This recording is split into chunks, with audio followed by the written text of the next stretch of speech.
Hi there, friends. This is Weather Watchers Worldwide. I'm meteorologist Robert Speta. There's our chief meteorologist, Lewis Turner. Hey, Mr. Speta, thanks for having me on your program. You're looking good today, Lou. I like the glasses. It's the glasses. It's the tired eyes. Didn't sleep good last night, so we're throwing the glasses on. Oh, no. And the puffiness, too, with the pollen. It's all those things. Oh, yeah. So we're hiding things. It's concealment. Name of the game. Great show, lined up for you, and I always appreciate Robert inviting me on. We got a lot to talk about, and I know you've got kind of our what's coming up there. Big update on Artemis. I'm going to let you just lead the way on that. Storms, volcanoes, skiing again. Yeah, skiing? another skiing video. Unreal. The skiers are just, they're pumping out the content. I'll just leave it at that. And then we do have a local forecast we need to get into because of chances of rain this afternoon. But in the meantime, Robert, take it away because you have just talked my ear off about this, all the latest on the Artemis. Yeah. And the Artemis 2 mission and beyond. And there is some really, really big news. So go for it. It's not just Artemis 2 that we're talking about here. And this just came out minutes ago, so I don't have any graphics on it or anything like that. But basically, Artemis 2 is still slated to launch. This is our rocket that's going to take us back to the vicinity of the moon from NASA, the SLS, the Space Launch System. It's back in the Vehicle Assembly Building, and it is still expected to launch now in early April. But that's not the big news. It's not just Artemis 2. It's the entire Artemis program has been shaken up, and just from the director of NASA, they are changing a lot of things here. First off, Artemis 3 originally was supposed to be the equivalent of Apollo 11, the mission to go back and land on the moon. And that was originally slated for 2029, so about 3 years from now. Now it's going to be Artemis 4. They are basically adding more missions, and they're going to decrease the time frame between the missions. Now, this is hopeful, and this is a statement NASA has put out. I think it boils down to the fact, and this is from the NASA director, this is not me. They are saying that, he said in this press conference just now, that the 3-year gap between missions is not a recipe to be successful. Skills are atrophying, and it's too much time between missions to kind of be successful and get up to the moon as quickly as possible. We've had the same issues on Artemis 1 that we're having on Artemis 2. So now Artemis 3, instead of landing on the moon, is going to go around the moon, dock in space as well, kind of work on the lunar lander and just everything to go with that. Artemis 4 is now expected to land on the moon in early 2028, excuse me, and Artemis 5 could be landing on the moon as well in 2028. So they're shooting for 2 landings on the moon in 2028 here. So big changes. It means more missions, and even though more missions, and now that it's moved back to Artemis 4 being the first to land on the moon, it is moved up in the overall timeline. Basically, NASA's devoting more money, Lou, and being a lot more aggressive in their timeline here looking forward. You brought up a good point before we were streaming, talking about cadence, talking about timing. So, you go back to Apollo missions, for instance. I mean, even the shuttle, which, of course, the shuttle wasn't going to the moon. Yes. But, NASA had the cadence and the rhythm going of launching every few months, not every few years. I mean, that's what SpaceX is doing right now, too. Exactly. So I was going to bring, the SpaceX, we will show launches every couple of weeks, it seems like. Yeah. We're getting, and so the muscle memory is there. When you're right, though, the quote unquote atrophy of knowledge, intelligence, talent, technology, people come and go. In a 3-year time span, you're gonna lose folks. And especially when we're talking, okay, so NASA is also supported by Space Force. Space Force, your orders are there for 2-3 years. Right. That's the military. Yep. Military doesn't get orders for 10 years. So by the time one mission goes and next mission, you almost have a completely new crew of people there. Yeah. It's so they're moving up, and a lot of people also forget, because it was so long ago. We haven't been back to the moon since the 70s. That prior to Apollo 11, which was the first to land on the moon, we had Gemini, we had the Mercury program, we had Apollo 1 through 10. Yeah. And like Apollo 8 would be the equivalent of Apollo or Artemis 2, that is, and Apollo 11 would be Artemis 3. So we're just like skipping 9 and 10. Yeah. And they're like, you know what? Maybe we shouldn't do that. Maybe we should shorten it up and do more missions. Yeah. So in the here and now, it's looking like April at the earliest for Artemis 2. Yes. So they have this aggressive standpoint, but they have to build it up. Yeah. And Artemis 2 is already back in the VAB. They are working on it. They're going to try to get it back out. April 1st around 6 p.m. would be the next opportunity to launch. And then it goes the 3rd, the 4th, the 5th, and the 6th. So early April, if this whole sense of like urgency and buildup goes to plan and the weather's good and everything works and we know. So we know the facts and you've listed those perfectly, but I want to hear a little opinion. So what are your thoughts? I mean, you've been going to NASA, you've been following this so closely and we've all been following it to a degree, but no one closer than Robert. So I am curious, how do you feel about this? I'm excited. Okay. That's how I feel. Excitement. Okay, good. I am excited about the statement. I'm excited that the NASA director is out here going, this is what we want. This is coming from the top. We want this. I have a pessimistic feeling that, and I get it, it's space flight. There are people on board. We want to be careful. All of that caveat. It seems like every time we set a date, the date gets pushed back. Yeah. What are your thoughts? Yeah, no, I feel the same way. It's I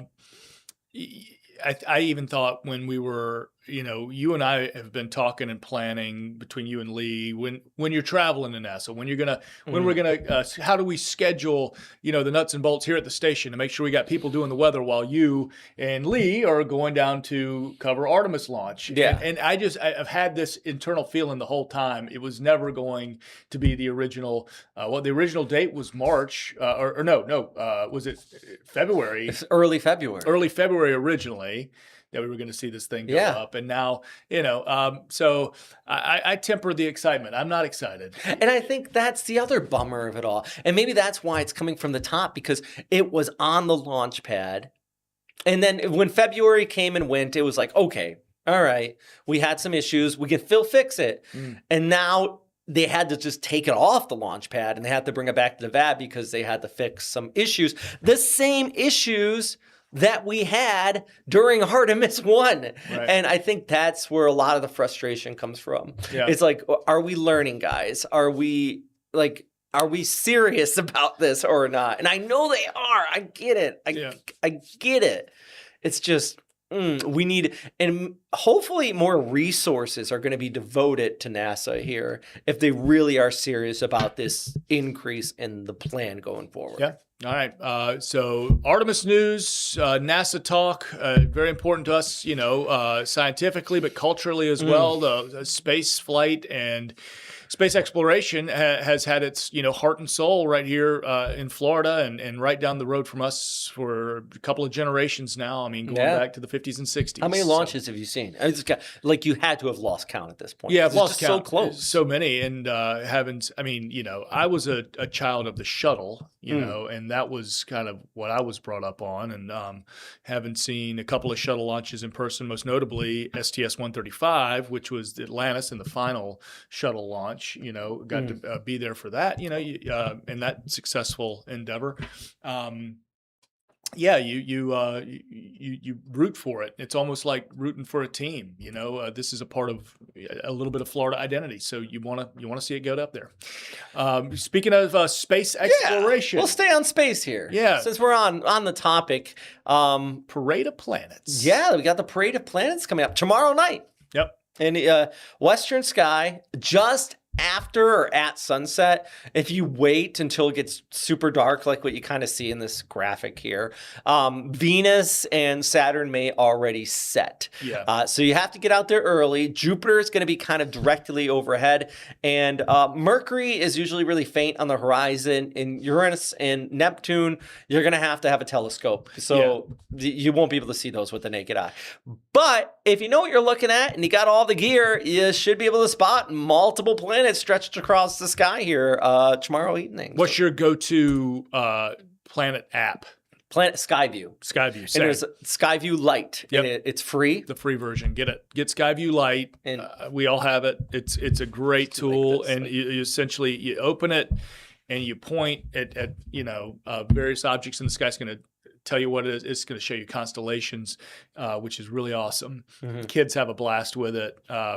Because on any given night, we've got Venus chasing the moon, or we've got Mercury out there. But to have all of that in kind of a line, it's to the naked eye, it's nothing that's going to be life changing, but still kind of cool to get out in the yard with the kids maybe and say, hey, look, all these planets you're reading about. It's just neat to point it and go, oh, so that's Jupiter. So that's and also shows you the stars stuff. If you ever like hanging out with your friends at night, like on the back porch or at a bonfire or anything like that, and you want to sound like the smart guy in the group, you whip that out. Jupiter, there's Saturn, and Jupiter, Saturn, Venus, Mercury, as common, visible to the naked eye, as long as you know where you're looking, and if you have an app handy like Skyview, that's a good way to do it. And then going to have to really try for picking out Uranus and what was our other planet? Neptune. Yeah, you're gonna they'll leave that to the pros because you're not gonna find it. Yep. Another thing people often get is whenever we say Parade of Planets, they imagine like you ever see like what is it, the Thor movie where all the planets line up and then they're like. Yeah. Okay, guys. Like this is just based on our perspective, right? And think about if you're looking out in a crowd of people, and some people are way off in the distance over there. Some people are kind of close here. It's just on our perspective. In fact, like Venus and Saturn and is on the other side of the sun from us. Jupiter is on this side, and this graphic doesn't do justice on the scale of how far everything is apart either. So it's kind of neat to see. Plus, we have a lunar eclipse coming up on Tuesday morning, just at sunrise. Anywhere you are, if you are here on this part of the world, on the first coast, of course, it will be early in the morning. Mm-hmm. And then, of course, kind of if you're on the West Coast, it'll be the middle of the night. If you're out in the Pacific Ocean, like Hawaii or something like that, it'll be in the evening. So, yeah, it's kind of neat to see. For us, though, early in the morning here on March 3rd. About 6 o'clock? Yeah. See the blood moon. 5 o'clock, so 4:50 it'll begin. All right. And then, okay, sweet. Total eclipse about 6:04. Nice. Yeah. And the moon sets at 6:52. Right. So even though it still will kind of be going on, it just won't be because you won't be able to see it. And it'll be low on the horizon too. So you have to get somewhere clear away from trees and stuff like that. Clear lookout generally to the west and get us a little view. Little view. Kind of neat. Little view. Yep. Nice. So speaking of, I talked about storms, volcanoes. Volcanoes. Let's talk about volcanoes. Check out these images. These were just sent to me. Okay. What mountain is this? This is called Mount Mayon in the Philippines. Nice little pyroclastic flow. You can really see the image on the left there. Yes. You ever see a volcanic eruption? Never have in my life. Gotta do it one day. Yeah, for sure. I mean, don't be like there, but like in the distance. So tell me, what's your experience then? I've seen a couple. Yeah. Surprises, or were these things kind of routine? They were routine. The most famous one I've seen was Sakurajima, where like it's one of the most active volcanoes on Earth, and it goes into fits where it starts to erupt, and then it goes through like several days of just like pop, pop, pop, pop, pop. Where at that one I've seen about 15 eruptions, like solid eruptions like this over the course of about 3 days. And this is in Japan. Mm-hmm. So what are people who live? What's the day-to-day life for people who another day? As a volcano, like it's actually amusing because at the base of that volcano, and I believe Mayon's very similar with the city of Bicol right there, is that they have like bins specifically reserved for like ash and stuff. So if you have to like you get the snow shovel out. Yeah. I know in Japan they do this where they have like snow shovels and they shovel the sidewalk in the morning and just like dump it in these bins and gotta get rid of the ash. It just falls down. You go about your day. At the base of that volcano I went to too, there was an elementary school like 2 miles out of it. And it was kind of crazy. I've been to one island outside of Tokyo too, Miyakejima, where the school kids go to school with mask, like gas mask. Not health mask, gas mask. Dealing with like the sulfur. Just in case they release the sulfur releases out of it. So wow. Sometimes, like, we deal with hurricanes, and I'm sure there's some spots out here where they're just like, no, these guys deal with typhoons. They deal with typhoons. Yeah, they get it all. Earthquakes and volcanic occasional activity. tsunami. A little bit of everything. But I'm sure they look at people like up north and they go, you guys deal with the snow? So everybody just kind of has their own thing, right? Yeah, I guess so. But, wild stuff. I would, speaking of snow, yeah, they probably will see this video I have here. Malcolm, if you don't mind rolling this video out of Big Bear. Big Bear. You ever been to Big Bear? Never been to Big Bear. Resort just outside of LA here. Never been. Whoa. So hold on. This is where it comes to the rule. Because the ski personnel there said they weren't following the rules. And I'm assuming somebody didn't put the bar down. The bar down? Mm-hmm. Yeah, gosh. So they were dangling there up the ski lift. Oh, my gosh. Friends holding on.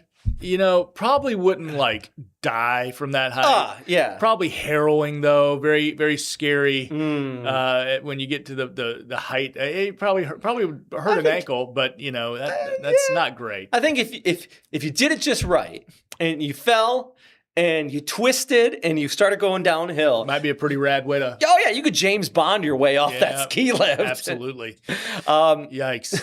Always a little unsettled on the chairlift. Yeah? Always a little unsettled. I am the first to put that bar down. 100%. Like, grab it and go.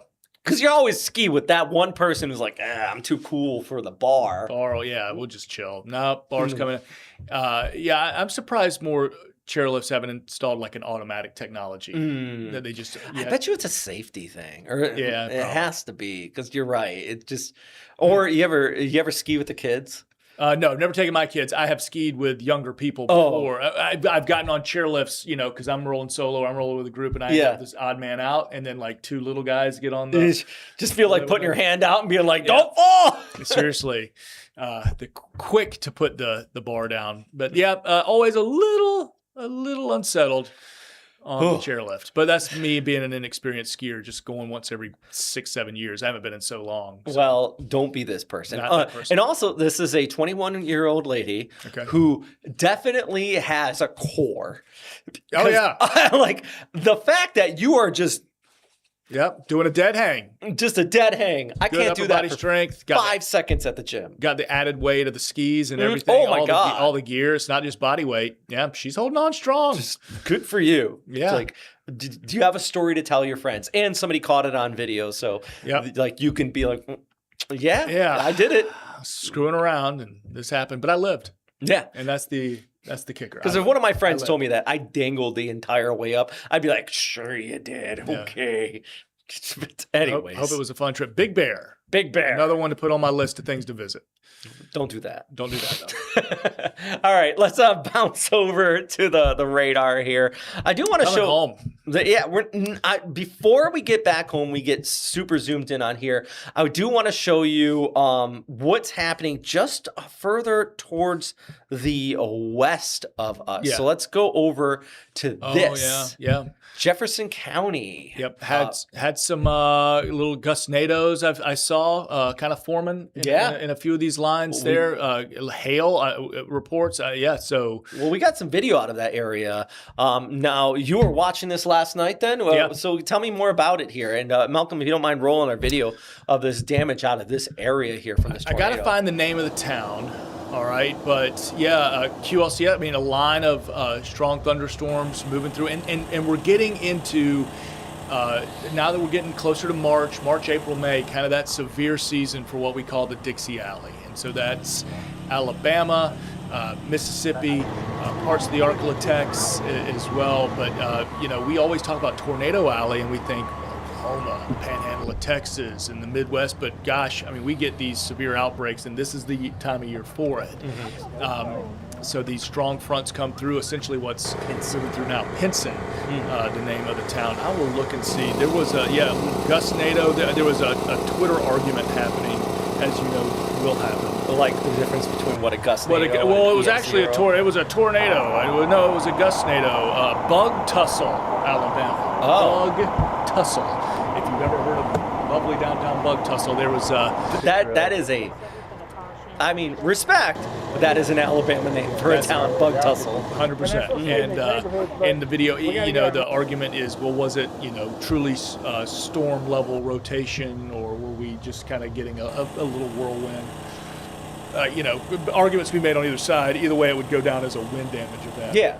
And I mean, like, you see the damage here. Yeah. Like, it's still serious nonetheless. For sure. And I think the difference between a gustnado, a land-falling waterspout, and an EF0 to maybe an EF1 is all about the same.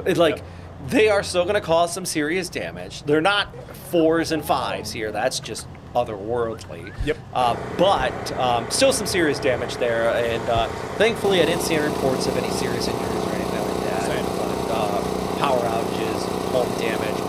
You can't see they do have the ambulance there, but no deaths or anything from this one. Yep. Power outages, dealing with that. For us here at home, Yeah. coming back to our radar, so we were looking at that radar view here locally. Now, you had it kind of with Waycross getting some downpours and another little line coming through as we speak. So Waycross getting, as modeling had been indicating, Waycross, a line of Waycross to Brunswick kind of being the higher end of our totals. Looks like that's going to be the case because they've already had a good morning of some downpours. Going out a little bit further west, Ross and I have already been texting this morning, using the forbidden word, bust.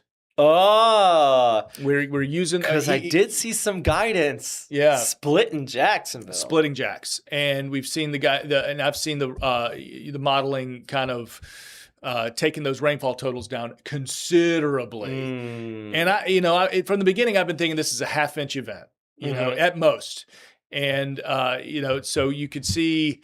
But what we are seeing, I'm just going to look.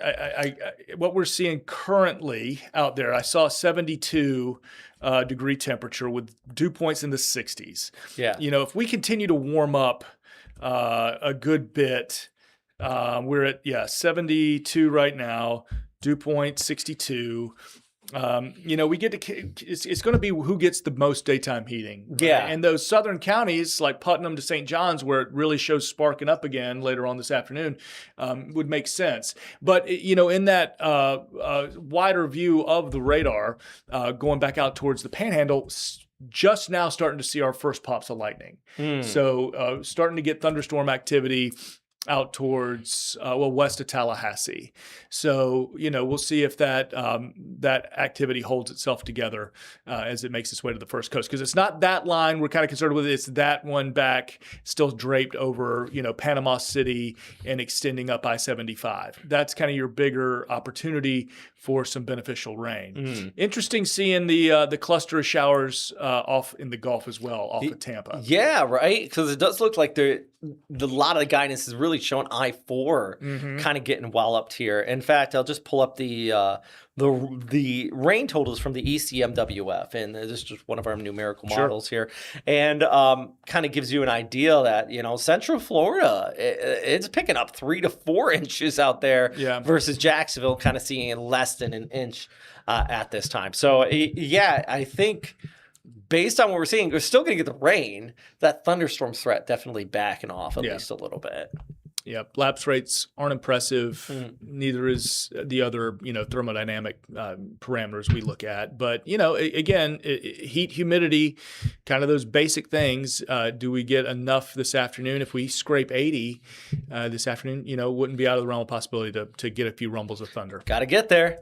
Got to get there first. We need the rain, though. That's the thing. We are still in this big old deficit right now. Yeah, we need it. And we're going to need several months of surplus. You don't get into debt overnight. You don't get out of debt overnight. It takes months of deficit. And we've had it since September. And it's going to take us an equal amount of months. And that takes us through hurricane season, and our afternoon thunderstorm season. So, we're hoping kind of we have the reverse scenario this year where no tropical impacts, but maybe more of those afternoon showers, which we didn't have a lot of this past season.